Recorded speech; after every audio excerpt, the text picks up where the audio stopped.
What's going down? Thor's Thoughts. Rick and Morty, Season 3, Episode 7. The Ricklantis Mixup. I'm Thor. This is Thor's Thoughts. But that's Brian, my co-host on Baseball Banner, the main show of this channel. Well, and I'm always here. No, you're not. Mm-hmm. You're never here when I watch Rick and Morty. This is the first time you've been here all season. No, I'm always here. I'm in spirit? No, I'm actually here. I'm just in the corner. You just never noticed me. He's like REM. That's him in the corner. Losing his religion, right? You know the song, right? REM. I don't get your pop culture That's references. me in the corner. I'm too old. That's me in the spotlight, losing my religion. No? All right, well, whatever. We ain't got time for this. Rick and Morty, the Ricklantis Mix-Up.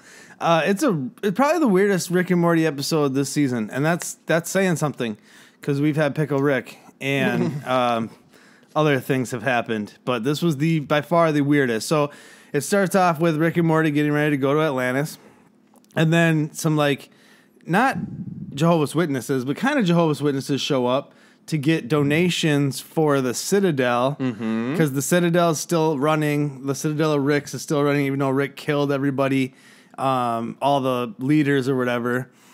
It was still running. So then we go to that place, and there's 6 different stories taking place about people in the Citadel, like a cop Morty and a cop Rick.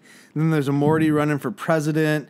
There's just a lot of weird. What else? What else were the storylines? Well, there's the Willy Wonka factory where they're making the dream. Oh yeah, the dream happiness bar thing. What were they called? Simple Rick. Simple Ricks. Simply Ricks. Simply Ricks.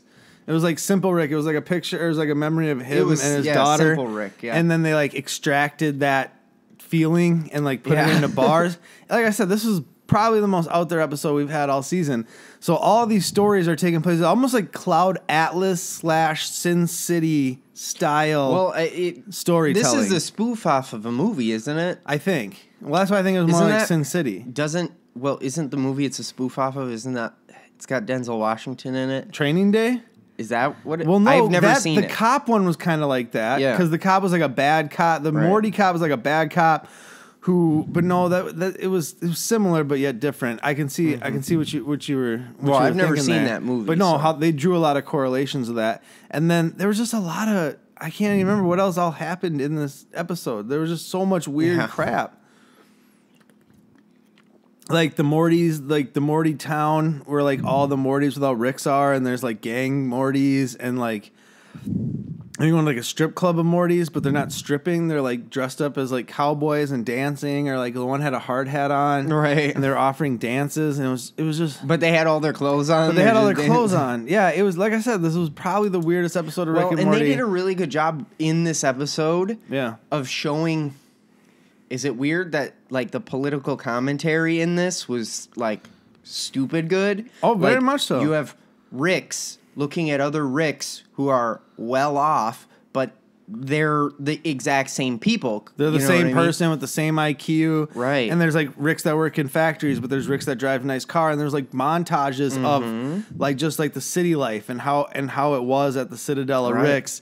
And inevitably, the story is more about the Morty who's running for president. And wasn't there something weird about that Morty? Yeah. They never show what the paperwork said. Yeah, they did. What did it say? That's Eye Patch Morty. That's Eye Patch the Morty? Evil Morty. Do you remember him? Right. Okay, yeah. Evil Morty from... I think that was the first season's last episode. Right, from maybe season 1. Right, season 1. So Evil Morty now is the president of the Citadel and is going to change things. Oh, yeah, there's the school... the Hogwarts, Hogwarts? Yeah, Hogwarts. It's late. Wow. Hogwarts style school with the Mortys, and they go to find the wishing pit, but that was kind of Stand By Me when they're looking for it, and they're going through all the adventures, and they got the fat one. Right. They had 4 of them. There was a lot of... you're right. There was a lot of movies intertwined into the storytelling of the Citadel of Ricks, and it was extremely well done. I was actually more entertained by this, even Honestly, though it wasn't the as funny. election seemed while I was watching it, I was like, this is totally spoofing a movie, but I don't know what movie.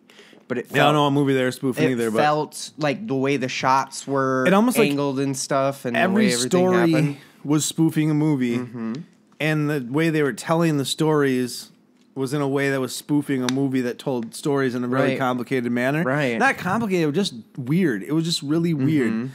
And then, because it's just really odd. I don't know. I don't even, I'm at a loss for words, which is odd for me, even though I've been talking for about, 6 minutes on this already. But yeah, so Evil Morty's now, and then at the end of the episode, Rick and Morty come back from Atlantis, and Morty got some mermaid pussy. And they were like, yeah, well, or he's like, you wonder what happened on the Citadel, Rick? And Rick's like, it'll never have to affect us. Yeah. It'll be no part of our life. And obviously, it was weird that this was the weirdest episode and seemed the most throwaway, but I think it's going to have the most to do with the story, technically, that's been on running in all 3 seasons of Rick and Morty.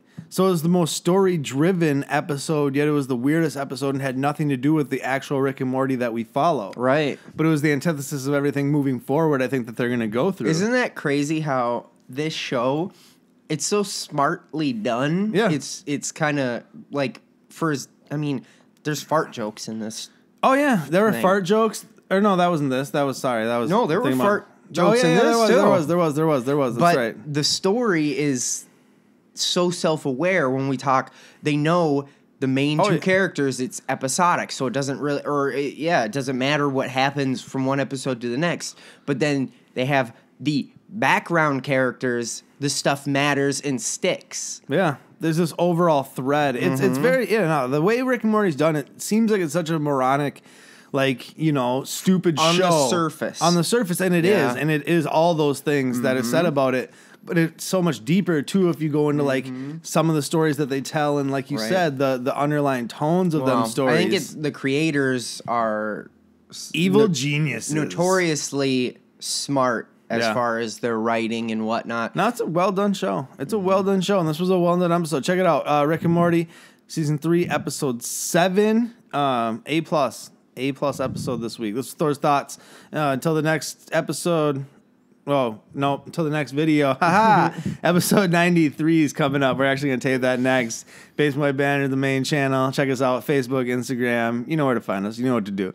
Till the next video. That's what I meant to say. Deuces.